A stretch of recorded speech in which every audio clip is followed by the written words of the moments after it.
امریکہ کے national institute of health کی report کے مطابق 2017 میں 47,000 سے زائد افراد نے خودکشی کی تھی اور 1999 سے اب تک خودکشی کی شرح میں 33% اضافہ ہوا ہے۔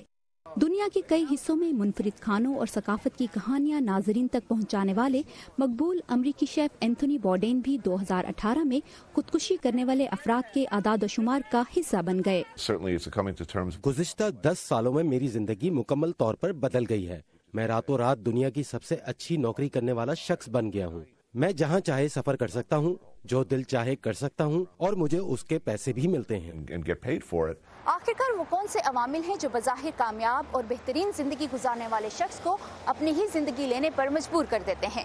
CDC کے مطابق خودکشی کا باعث بننے والی بڑی وجوہات میں تنہائی، نشے کا استعمال اور ذہنی دباؤ جیسے عوامل شامل ہیں۔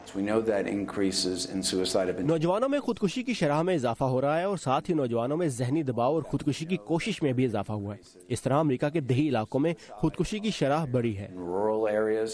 جنگوں میں خدمات سر انجام دے چکنے والے سابق امریکی فوجیوں یا ویٹرنز میں بھی خودکشی کی شرح کم پریشان کن نہیں۔ امریکی ڈپارٹمنٹ آف ویٹرن افیئرز کے مطابق 20 ویٹرنز روزانہ خودکشی کر لیتے ہیں۔ ادارہ ایسے واقعات کی روک تھام کے لیے ہنگامی بنیادوں پر کوشش کر رہا ہے۔ جب فوجی اہلکار جنگ زدہ علاقوں سے واپس آتے ہیں تو انہیں صدمے کے بعد پیدا ہونے والے ذہنی دباؤ کا سامنا ہوتا ہے۔ جب کوئی فوجی جنگ زدہ علاقے سے واپس آئے اور تنہائی میں رہنا پسند کرے تو یہ خطرے کی بات ہے۔ ہمیں ان سے بات کرنا ہوگی۔ گزشتہ چند سالوں میں اینتھونی بورڈین اور معروف ڈیزائنر کیٹ اسپیڈ جیسی معروف شخصیات کی خودکشی سے انبات کے بعد اس بارے میں شعور بڑھانے کی مہم میں اضافہ ہوا ہے۔ سب سے بڑا خطرہ خودکشی سے پہلے کے خیالات ہے، کیونکہ خودکشی کے خیال کا تعلق انسان کی تکلیف سے ہے۔ ایسی صورت میں انسان کو مدد کی ضرورت ہوتی ہے۔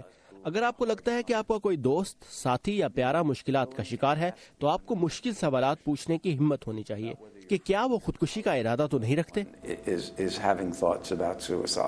ماہرین کے مطابق خودکشی کے رجحان میں کمی کے لیے ضروری ہے کہ اس عمل سے جڑی غلط فہمیوں، رسوائی اور اسٹگما سے چھٹکارا حاصل کرنے کے لیے عوامی شعور اجاگر کیا جائے۔ یہ شعور خودکشی کا خیال رکھنے والے افراد کے مدد حاصل کرنے کی راہ میں حائل رکاوٹوں کو دور کرنے کے لیے ضروری ہے۔ وردہ خلیل، وائس آف امریکہ، واشنگٹن۔